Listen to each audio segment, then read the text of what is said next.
अधिवेशनाचा पहिलाच दिवस आज धनंजय मुंडे यांच्या राजीनाम्याच्या मागणीवरून चांगलाच गाजला। विरोधकांनी धनंजय मुंडेंच्या विरोधात आक्रमक भूमिका घेत जोरदार घोषणाबाजी केली। धनंजय मुंडेंनी मुख्यमंत्री देवेंद्र फडणवीसांची भेट घेतली। दोघांमध्ये 15 मिनिटे चर्चा झाल्याचीही माहिती आहे। धनंजय मुंडेंच्या भेटीआधी सुरेश धस यांनी सुद्धा देवेंद्र फडणवीसांची भेट घेतली आहे।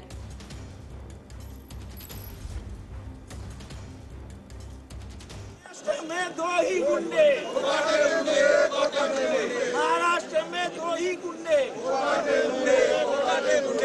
में दो ही गुंडे, महाराष्ट्र में दो ही राजीनामा, मुंडेंचा राजीनामा,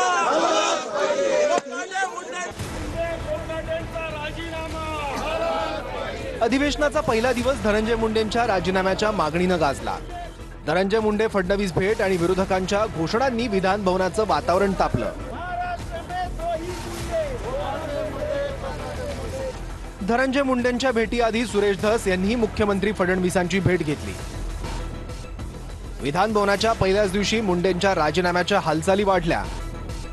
वाल्मिक कराड काही एवढा मोठा माणूस नाही, ते सरेंडर होताना ज्या VIP पद्धतीने सरेंडर होतात आणि खुद स्वतः धनंजय मुंडे साहेबांनी हे म्हणले होते की ते माझे निकटवर्ती आहे। आज सुद्धा आम्ही तीच मागणी करतोय आणि त्यांनी नैतिकता दाखवून राजीनामा दिला पाहिजे। माननीय मुख्यमंत्री उपमुख्यमंत्री महोदयांनी याबद्दल स्पष्टता दिलेली आहे की माननीय धनंजय मुंडे साहेबांचा या विषयामध्ये रोल नाही आहे, तर त्यांनी राजीनामा देण्याची आवश्यकता काय आहे? सीएम साहेबांकडे काही कामाने गेले असतील, बोलले असतील, मला वाटतं त्यामुळे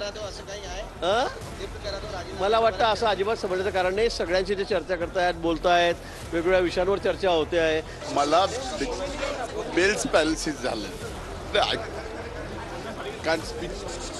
मला बेल्स पॅलिसिस झालं। धनंजय मुंडेला नैतिकता म्हणून राजीनामा द्यायचा असेल तर त्यांनी मागेच दिला असता, ते देत नाहीयेत। बाबतचा अंतिम निर्णय राज्याचे मुख्यमंत्री घेतील, उपमुख्यमंत्री घेतील आणि मला काल मुख्यमंत्र्यांनी सांगितलं की जोपर्यंत आरोप सिद्ध होत नाही तोपर्यंत राजीनामा मागण्याचा प्रश्न नाही। हत्या करण्याचा आरोप आता सिद्ध झालाय, वाल्मिक कराडच आरोपी आहे, माझा खास माणूस आहे असं कोण म्हणालं होतं? मग नैतिकता आहे की नाही? मुख्यमंत्र्यांनी अतिशय स्पष्टपणे सांगितलं की चौकशीमध्ये तथ्य असेल तर कोणालाही आम्ही सोडणार नाही, तर आपण वेट अँड वॉच। परवा जे चार्जशीट आपल्या पुढे आले त्यानंतर तर राजीनामा सोडाच बडतर्फ करायला हवं होतं धनंजय मुंडे यांना। आज काहीतरी होईल अशी महाराष्ट्रातल्या लोकांची अपेक्षा आहे।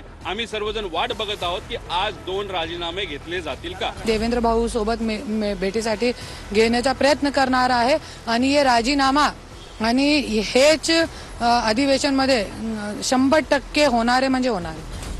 करुणा मुंडेंनी धनंजय मुंडेंचा राजीनामा होणार असल्याचा दावा केला होता। त्यामुळे राजीनामा होणार का, विरोधक मुंडेंच्या राजीनाम्याबद्दल किती आक्रमक भूमिका घेणार याकडे सर्वांचं लक्ष लागलंय।